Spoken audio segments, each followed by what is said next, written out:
Ma, babalik ka ba si Papa? Pasensya ka na anak. Hayaan mo, kakayanin natin to. Sa henerasyong ngayon, halos mga pamilya ay wasak na wasak na. May pamilya pa bang buo at masaya? Yan ay tutuklasin natin ngayon. Naghahanap ang aming team ng isang buo at dapat ikahanga-hanga na pamilya. Sa aming paghanap, sila ang nakakuha sa aming atensyon.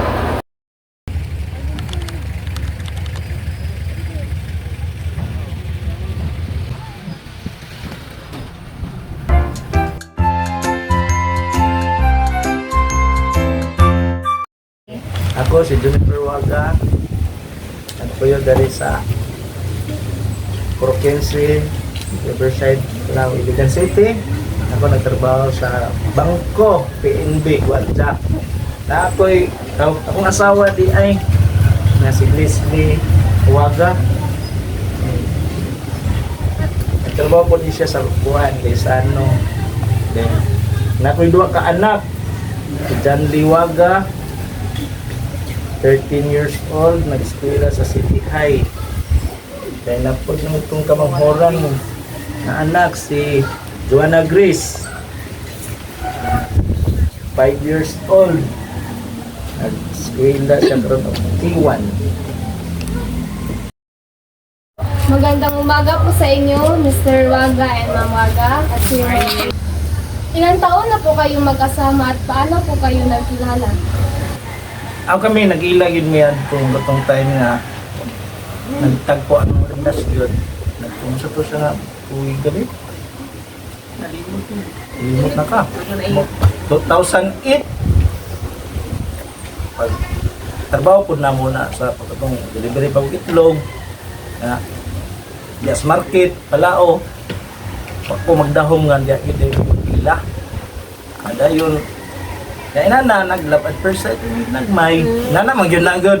Basta ka ubas trabaho, di magyud magkuha so good, di ba? Oh, na moto nga asa paglaila na mo, adi nagka-developay. Oh, di mi nag-start nga nag-uyab ni duwa. Na sugot pod ko niya, murag giuyon po siya sa kuha mga panumpa pod. Dami na ng panumpa. Mga pasalig ba? No? Mga pasalig. Nalabihan mo, mawagi bagay po ka mo yung anak. Pero, natunod-an man po. Nagyo di ay tumugtingo ang ginoo nga mo. Pangid mo sa inyong relasyon nga. Padayon niya po na. Pare sa mundo ang ano. Paano ninyo napapanatili masaya ang inyong pamilya at hindi napabayaan ang inyong anak? Isang kami, nagtrabaho mi na kamay ramig oras sa mga anak. Kung kay whole day ang itong pagpanarbaho sa panginabuhin na mo. Pero taga na mag-time ang mga anak po. Halimbawa, Domingo, maro gini among time nga maka-uban-uban ang mga anak niya ni kabanding-banding po din. Pareha ko rest day. Di pag inong pareha sa rest day. Siya Sunday, ako rest day. Sunday, siya banding-banding sa mga bata. Dahil ako, mag-duty ko pag Sunday 11 at 10:30, wala akong puso. Anong buntag, wala na akong time. Pagkagabi, kanara. Pagka Wednesday, pag rest day sad na ako. Oh, siyempre. Pagkauban sa'yo. Magbantay mo sa kong mga among mga anak, akong mama. Siya rin yung permitting mo iba pati sa mga bata. Siya itaas. Walang yung time sa among anak, pero bawyo na naman sa rest day. Para sa inyo, ang isang moral na tao ay Ano to, kung hindi ka ganiya, nang magwatod mga maayo, pagtabang sa mga sikataw, mga maayong butang. ano ang inyong mensahe sa mga magulang na nangailangan ng gabay ngayon?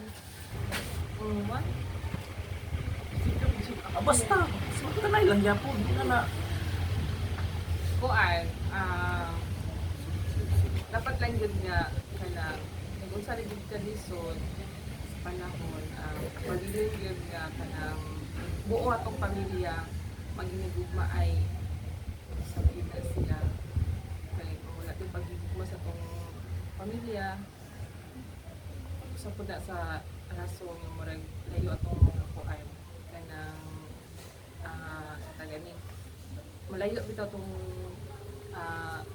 relasyon sa tungkuan pamilya. Always sila bilang yun dayon. Sa pagkalisod dapat magtinabangan Tinabangan. para Sulban. sulban ang mga problema. Sa mga problema dapat i-share Share. share sa usag-usa. Mo man gina di man kita perfecto nga makasulbad ta sa tuang kuan mga problema. Dapat sa magkaayon dapat mag-share gid og mga kuan sa mga problema or dili lang ka problema pwede pud nga mga happiness na. Salig na sa Ginoo.